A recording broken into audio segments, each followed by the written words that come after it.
Now we try to describe this data set. For example, how many rows are there in the data? What is the average price of ties in this data set? We're going to start with finding the size of the data sample. Here's how we can show the number of rows in the data with one of the built-in list functions, length. I'm going to quickly show you using the Python REPL. If we have a list, apples equal 1, 2, 3, and if we were to say the length of apples, we have 3. We're going to use this concept to count how many ties we have in our data sample.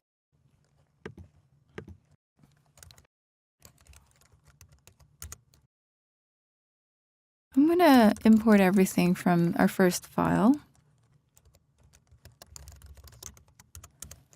And then I'm going to use length of data from CSV. But I actually want to be able to repeatedly call this, so I'm going to use a function, number of records, and pass in the data sample.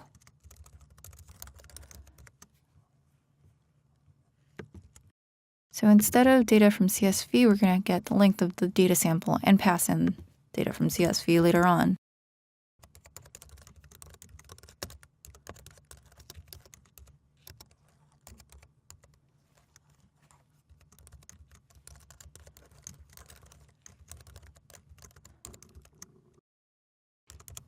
I'm actually going to change this to a full word number.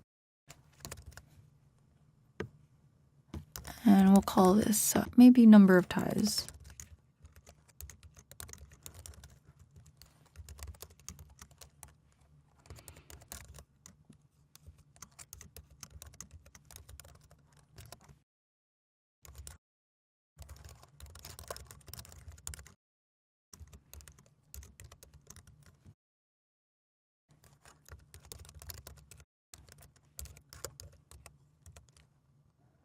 None ties. Okay, that should not be it. We want to say, oh, yeah, we definitely want to return the length.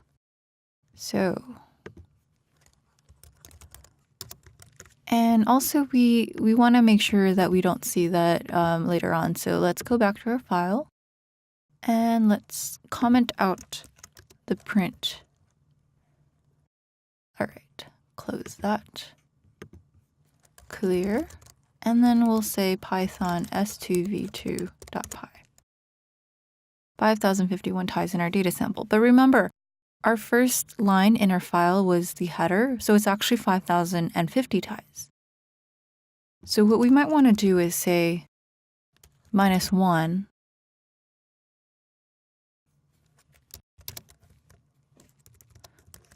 make it spaced very nicely.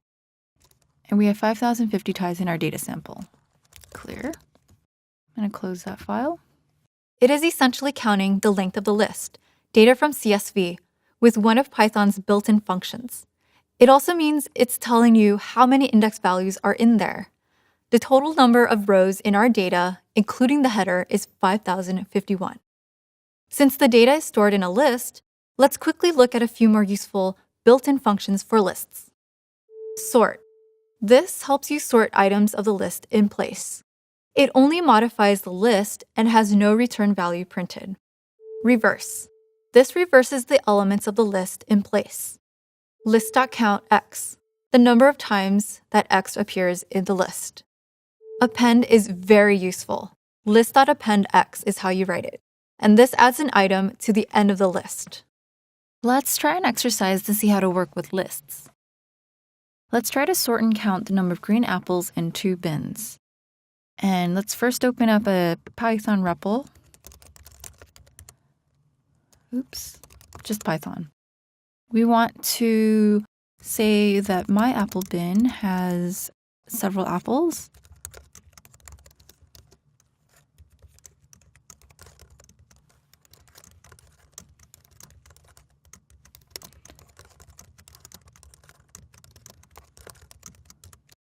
And then maybe your apple bin has green and red apples as well.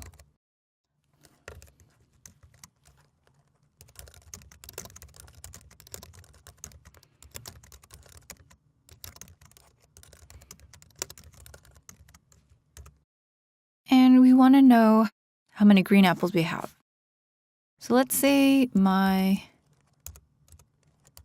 green apples equals my apple bin count green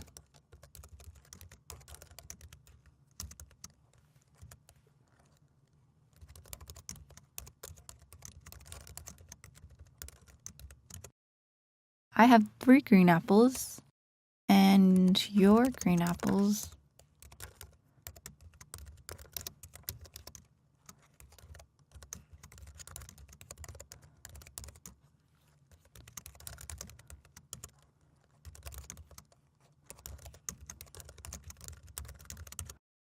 you have 4 apples that are green. So how many do we have total? We can print my green apples plus your green apples.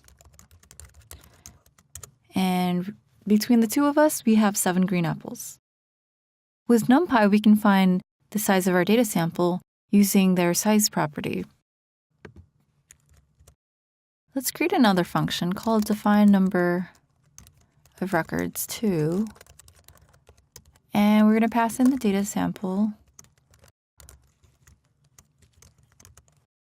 And let's return the data sample.size. Now remember, you're going to be working with the NumPy data structure. So this won't work for a nested list.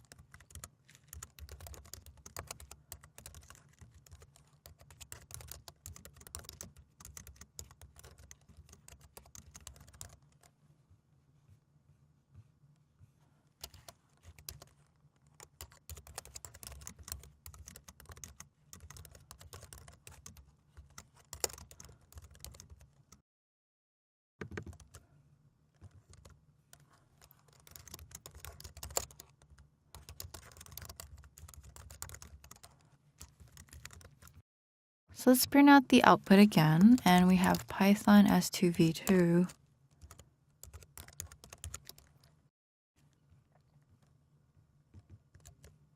Oh, I need to have the function names exactly the same to have it to work.